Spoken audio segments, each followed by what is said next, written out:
Images. No matter what the subject, we're naturally drawn to them.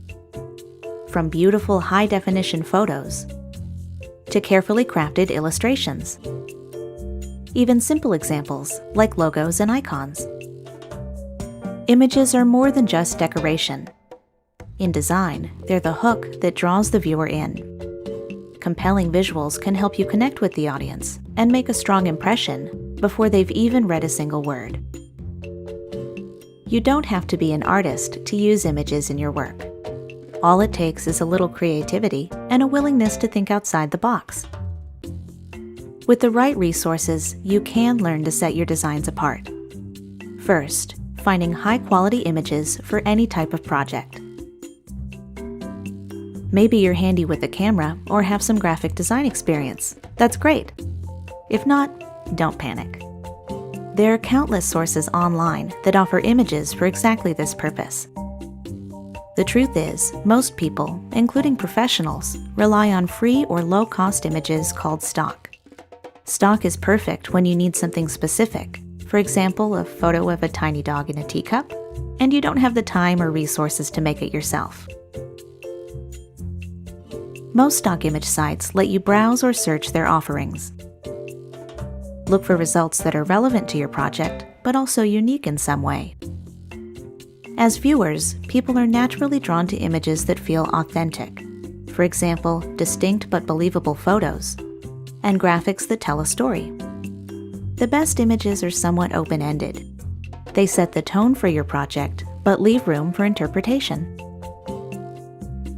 Some stock images are just too generic to be effective. For instance, how many times have you seen a business presentation with something like this? For a more modern, professional design, avoid images that lack context or are too literal in meaning. Instead, look for imagery that's connected to your work, but in a more subtle, relatable way. Of course, it's not just about content. There's also a technical side to images, which can have a big impact on your work. It doesn't matter if the photo you've chosen is absolutely perfect in every other way. If it's blurry or pixelated, it could give the wrong impression. Look for high-quality images that are sharp, clear, and free of distortion. In general, bigger is better because it gives you more to work with. A large, high-resolution image can always be cropped or sized down, depending on the needs of the project. Unfortunately, it doesn't work the other way around. If you enlarge a smaller image, it immediately loses quality. That's because most images are in something called raster format. They're made up of thousands, sometimes even millions, of tiny little pixels. When you view a raster image at its original size or smaller, the pixels are invisible. They're just too small to see. But if you zoom in or enlarge it, the results aren't pretty. Vector graphics are quite different from raster. You can make them any size, big or small, without losing any quality. That's because they're made of something more complex than pixels. They're rendered using a special form of geometry.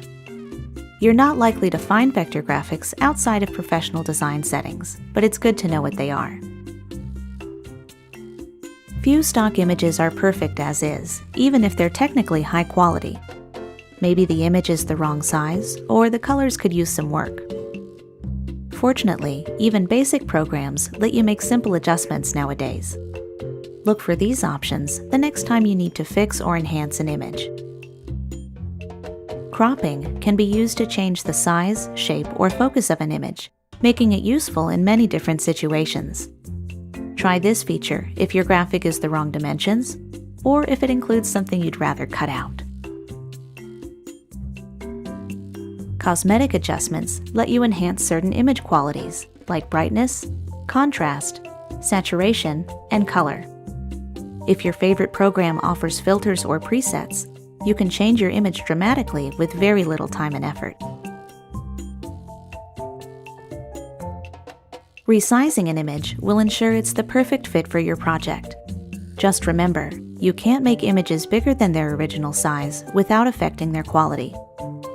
If the image you're working with simply isn't big enough, it's best to choose something else.